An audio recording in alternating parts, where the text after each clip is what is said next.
Hi guys, मैं आप सबका स्वागत करता हूं मेरे YouTube चैनल पर। तो अगर मैं आप सबसे पहले एक सवाल पूछूं कि क्या आप कंप्यूटर यूज़ करने के लिए ज़्यादातर माउस का ही इस्तेमाल करते हैं, कोई भी उसमें प्रोग्राम ओपन करने के लिए, कुछ भी काम करने के लिए क्या आप ज़्यादातर माउस का ही इस्तेमाल करते हैं? तो अगर ऐसा है तो ये बहुत बुरी बात है, क्योंकि एक कंप्यूटर स्टूडेंट को ये बिल्कुल भी शोभा नहीं देता कि वो ज़्यादातर सिर्फ माउस का इस्तेमाल करे और कीबोर्ड का इस्तेमाल सिर्फ टाइपिंग के लिए करे। तो गाइस, मैं आपका दोस्त आपके लिए कुछ ऐसे कीबोर्ड शॉर्टकट्स और कीज़ लेकर आया हूँ जिनकी मदद से आप कंप्यूटर चलाने में एक्सपर्ट बन सकते हैं और उन्हें यूज़ करके आप अपना काम कंप्यूटर में बहुत तेज़ी से कर सकते हैं। सो बिना कोई वक्त ज़ाया किए आइए शुरू करते हैं। तो सबसे पहले हमारी शॉर्टकट की है। तो अगर मैं आपको कहूँ कि आपको कोई भी फाइल को रीनेम करना है, तो अगर तो आप बिगिनर हैं तो आप क्या करेंगे, कोई भी फाइल पर जाकर राइट क्लिक करेंगे और रीनेम पर क्लिक करके उस फाइल को रीनेम कर देंगे। अगर आप कंप्यूटर एक्सपर्ट बनना चाहते हैं तो फाइल को रीनेम करने के लिए आप एक कीबोर्ड की का यूज़ करेंगे। जस्ट उस फाइल पर जाइए और F2 प्रेस कर दीजिए। उसके बाद आप उस फाइल का नेम चेंज कर सकते हैं। तो मैं अब इस पिक्चर का नेम चेंज कर देता हूं और नेम लिखने के बाद आप एंटर प्रेस कर देंगे। उसके बाद उस फाइल का नेम चेंज हो जाएगा। तो हमारा नेक्स्ट शॉर्टकट आता है विंडो लोगो +R। ये हमारा विंडो लोगो हमारे कोई भी फाइल को डायरेक्टली ओपन करने के काम आता है। फॉर एग्जांपल कि अगर आप नोटपैड ओपन करना चाहते हैं या माइक्रोसॉफ्ट वर्ड ओपन करना चाहते हैं, तो आप जस्ट 2 कीज प्रेस करेंगे जिनकी मदद से आप उन्हें ओपन कर सकते हैं। Press window button +R। उसकी मदद से आप देख सकते हैं बॉटम लेफ्ट कॉर्नर में एक छोटा सी विंडो खुल गई है, जिसके बीच में आप टाइप करके उस फाइल को ओपन कर सकते हैं। तो अगर मैं माइक्रोसॉफ्ट वर्ड ओपन करना चाहता हूं तो मैं टाइप करूंगा WinWord और उसके बाद एंटर प्रेस कर दूंगा। तो आप देख सकते हैं गाइस, हमारा माइक्रोसॉफ्ट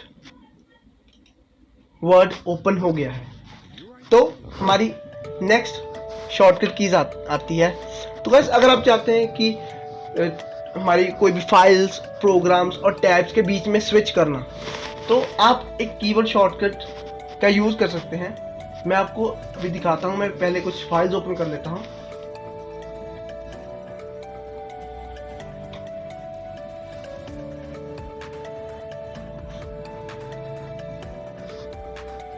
बस आप देख सकते हैं मैंने 3-4 फाइल्स ओपन कर दी है। तो अगर मैं इन सब के बीच में स्विच करना चाहता हूँ, तो अगर मैंने VLC मीडिया प्लेयर खोला है, तो अब अगर मैं इससे सीधा गूगल क्रोम में जंप करना चाहता हूँ तो मैं प्रेस करूँगा Alt+Tab। उसके बाद जो भी फाइल हम खोलना चाहते हैं वहाँ पर ले जाकर हम टैब की छोड़ देंगे, तो हमारी वो फाइल ओपन हो जाएगी। हमारी फाइल्स के बीच में स्विच करने के लिए एक और शॉर्टकट की है, वो है विंडो लोगो +Tab। इसकी मदद से हमें 3D व्यू मिल जाता है।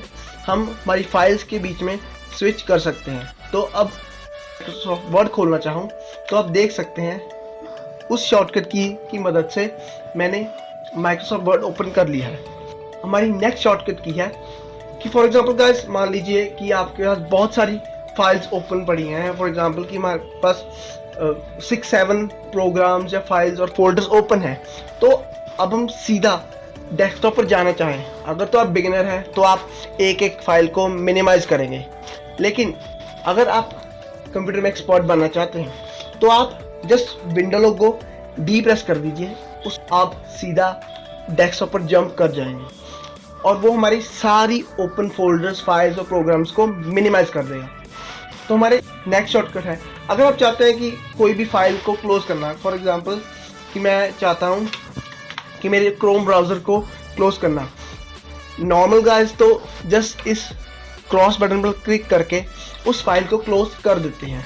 लेकिन अगर आप इसे कीबोर्ड की मदद से करना चाहते हैं बिना कोई माउस यूज़ किए, तो आप Alt+F4 प्रेस कर देंगे।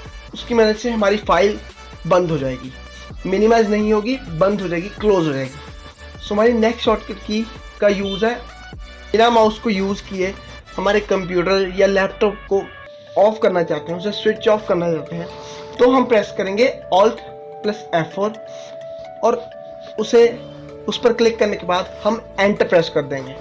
एंटर प्रेस करने के बाद हमारा लैपटॉप कंप्यूटर बंद हो जाएगा। तो वही नेक्स्ट शॉर्टकट की है। तो बस अगर फॉर एग्जांपल कि मैंने ये माइक्रोसॉफ्ट वर्ड खोल लिया है, तो ये तो हमारी स्मॉल विंडो है। अगर हम इसे बड़ा करना चाहते हैं, फुल स्क्रीन, तो आप क्या करेंगे, जस्ट प्रेस विंडो लोगो प्लस अपर एरो की। विंडो लोगो के साथ अपर एरो की को प्रेस करके आप उस विंडो को बड़ा कर सकते हैं। ये सिर्फ माइक्रोसॉफ्ट वर्ड पर नहीं, हमारी सभी फाइल्स पर इम्प्लीमेंट होता। और अब अगर चाहते हैं इसे लेफ़्ट में लेकर जाना, तो विंडो लोगो के साथ में हम लेफ़्ट एरो की प्रेस कर देंगे और राइट ले जाने के लिए विंडो लोगो प्लस राइट की प्रेस कर देंगे। और अब इसे छोटा करने के लिए हम विंडो लोगो प्लस डाउन की प्रेस कर देंगे। इसकी मदद से हमारी विंडोज छोटी हो जाएगी। तो गाइस ये तो हो गए विंडोज की कुछ मेन शॉर्टकट्स। अब मैं आपको बताऊंगा कि गूगल क्रोम के बीच में जो आपको गूगल क्रोम यूज करने में बहुत हेल्प करेंगे। तो गाइस ये तो हमने खोल लिया हमारा गूगल क्रोम ब्राउजर। तो बहुत बार होता है कि हमने किसी भी साइट्स में हमारी कोई ईमेल आईडी डाल दी है, हमारी कोई भी सोशल मीडिया अकाउंट का पासवर्ड डाल दिया है, तो अब उसे डिलीट करने के लिए हमें बहुत बार हिस्ट्री में जाकर उसे डिलीट करना पड़ता है। पीपल क्या करते हैं कि वो राइट साइड में जाकर जो 3 बटन है उन पर क्लिक करके हिस्ट्री के ऊपर क्लिक करके हिस्ट्री को खोलते हैं। लेकिन जो कंप्यूटर में एडवांस होते हैं वो Ctrl+H की प्रेस करके हिस्ट्री को सीधा ही खोल सकते हैं। उसकी मदद से हम जो भी चाहें उसमें एडिट कर सकते हैं, हमारी हिस्ट्री को सारा डिलीट कर सकते हैं। तो भाई नेक्स्ट शॉर्टकट की है, उसका यूज आता है कि आप अगर इनकॉग्निटो मोड खोलना चाहते हैं, मोस्ट ऑफ द पीपल पर राइट साइड में 3 बटन्स पर क्लिक करके इनकॉग्निटो विंडो पर क्लिक करके उस विंडो को खोलेंगे। लेकिन अगर आप उसे शॉर्टकट की मदद से खोलना चाहते हैं, तो आप जस्ट Ctrl, Shift और N प्रेस कर दीजिए। उसकी मदद से आपकी इनकॉग्निटो विंडो खुल जाएगी। आप देख सकते हैं स्क्रीन पर Ctrl, Shift + N प्रेस करने के बाद हमारी इनकॉग्निटो विंडो खुल गई। आती है हमारी नेक्स्ट शॉर्टकट की। अगर हम न्यू टैब इंसर्ट करना चाहते हैं हमारे गूगल क्रोम में, जस्ट हम प्रेस करेंगे Ctrl+T, हमारा नया टैब ओपन हो गया है। तो गाइस बहुत बार होता है कि इंटरनेट से कुछ डाउनलोड कर रहे होते हैं और हमें वो देखने के लिए कि हमने प्रीवियस कुछ दिनों में या कुछ मंथ्स में कौन सी फाइल्स डाउनलोड की हैं, उसे ओपन करने के लिए एक शॉर्टकट की है, वो है Ctrl+J। उसे प्रेस करने के बाद हमने जो भी डाउनलोड किया होगा आज तक, वो हमें शो हो जाएगा। हमारी नेक्स्ट शॉर्टकट की है कि बहुत बार होता है कि हम कोई भी टैब इसे बंद कर देते हैं, उस समय हमें ये बहुत फिक्र हो जाती है कि अब हम उसे रिकवर कैसे करेंगे, क्योंकि कई बार उसमें बहुत सारी इंपॉर्टेंट इन्फॉर्मेशन ओपन हुई होती है। तो गाइस आपको घबराने की बिल्कुल ज़रूरत नहीं है, जस्ट आप एक शॉर्टकट की प्रेस करेंगे, वो है Ctrl+Shift+T। उसकी मदद से आपने जो भी पुरानी विंडोज़ क्लोज की हुई होगी और या कोई गलती से क्लोज हो गई होगी, वो आपकी ओपन हो जाएगी। तो अब आ जाते हैं हमारे कुछ बेसिक शॉर्टकट्स जो शायद आप लोगों को पता होंगे, लेकिन फिर भी मैं आपकी नॉलेज के लिए आपको बता देता हूँ। हमारी 2 इंपॉर्टेंट कीज़ होती हैं हमारे कीबोर्ड में, वो है बैकस्पेस और डिलीट।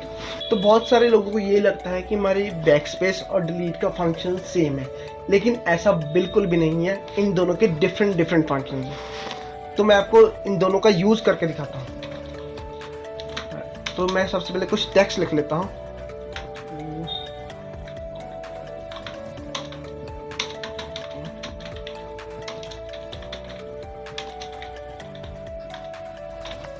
तो अब मैं बताऊंगा कि बैकस्पेस क्या काम करता है।